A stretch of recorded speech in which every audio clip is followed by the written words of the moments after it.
Malam on our channel. Virtue Grace here as usual. Guys, how is my Lingala? Rate me 100 over 100. How you guys doing? As for me, you can tell I'm having fun. I'm enjoying Kinshasa. I mean, who won't enjoy Kinshasa? Definitely not me. I'm enjoying. So as it is my custom, everywhere I go to, I like to make observations and share those observations with you guys. If you remember, when I went to Ghana, I did that. When I went to Benin Republic, I did that. I've linked those two videos in the description box down below. Click on it to watch. And the idea behind making observations and sharing with you guys is so you have a reference material in case you've not been to that place or you intend on going to that place. You know, the information might be handy for you. Who knows? Yeah. Even if you've been there before, it might just, you know, resonate with what you experienced, or you probably, you know, didn't take notice of it when you were in that place. And today, because I'm in Congo Kinshasa, of course, I mean, why won't I make observations about this beautiful city and share with you guys? I'm so excited, like I am. So let's get, are you excited? I know you are, right? So let's start. First of all, right from when we landed in Kinshasa, from the drive from the airport, I noticed that this country, they have two, you know, ways of driving. So there's a right-hand drive and a left-hand drive. Some people's cars are left-hand, some, you know, cars are right-hand. So to me, that was new because all my life I've lived in Nigeria, and in Nigeria the steering of the car is usually on the left hand side of the car, so I'm used to the left hand side, you know, style of driving. But when I came here, okay, the first car I saw was actually the steering was on the right hand. I was like, okay, so this country, you know, practices the right hand side of driving. But as we were driving along the way from the airport, I saw another car and the steering was on the left. I was like, wait, is it me, or am I seeing some cars with steerings on the right and some on the left? And you know, our hosts who picked us from the airport actually confirmed that yes, there are two styles. So you can either have a car that has the steering on the right or on the left. And for me, I say, wow, that's actually beautiful, because you know, if I have money and I feel like driving the car whose steering is on the right hand, and I can buy it.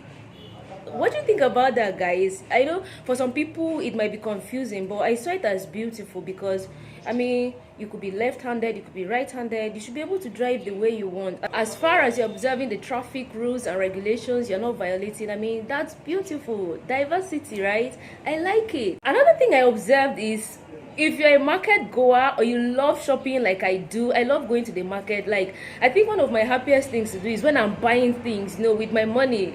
I love buying things. So what you need to do is, when you get to the market, especially in Nigeria, you have to inquire of the price. How much is this item? And then, you know, you have to haggle and higgle until you're able to get to the point where you want to buy at the amount you want to buy. But here in Kinshasa, I noticed that the prices are displayed on the items already, like especially in the open market. So you don't have to ask, how much is this cassava, madam, how much is this one? The price is already there. Like, respect yourself. You don't see the price, Abi, no con they asking plenty questions. No, just that is the price. You get the money, you don't get, like, do you have the money or not?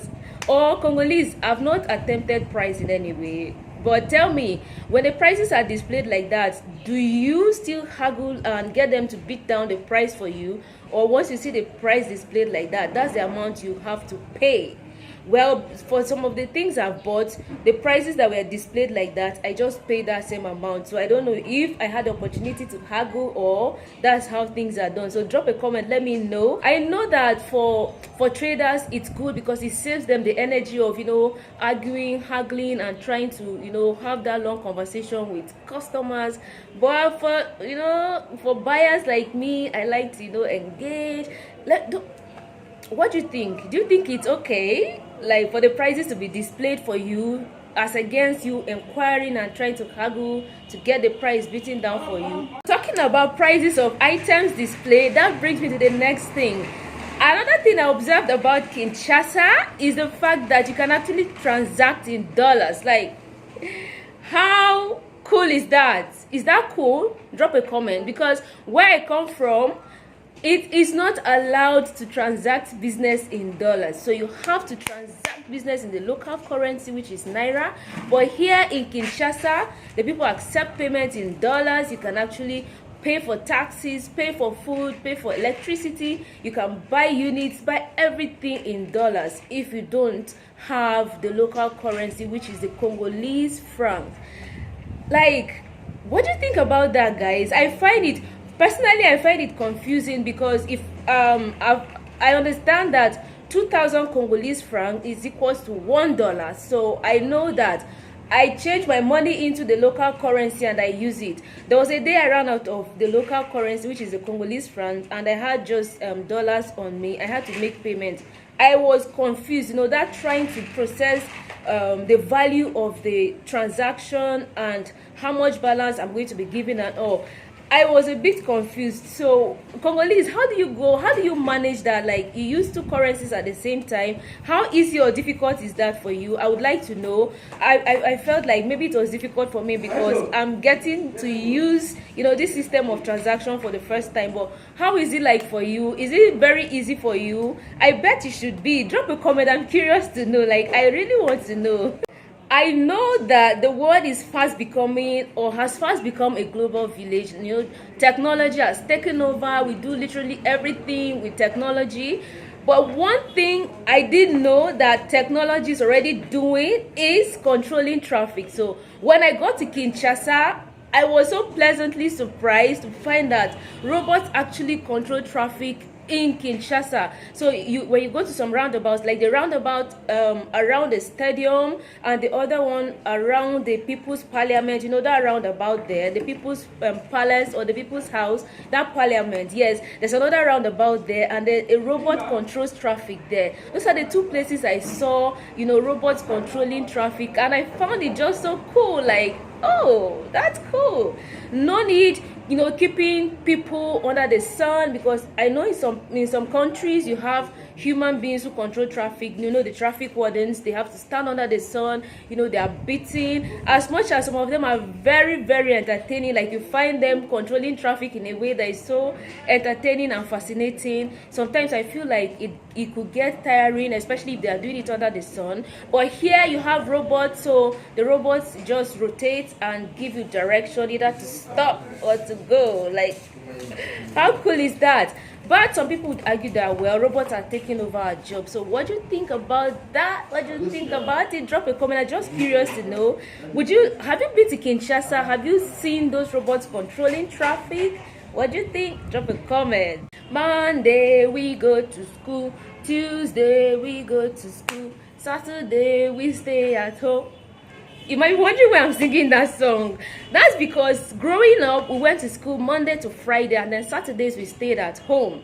But here in Kinshasa, I saw school children dressed in school uniforms going to school on a Saturday. Like, I was like, really? I don't even know how to feel about this, because for me, as a child growing up, I loved going to school. Don't get me wrong. I loved going to school. I loved to study, to read, But I always looked forward to weekends, that Friday school closing bell. I looked forward to it because I knew that Saturdays I was going to stay at home and play, have enough time to play with my friends and all.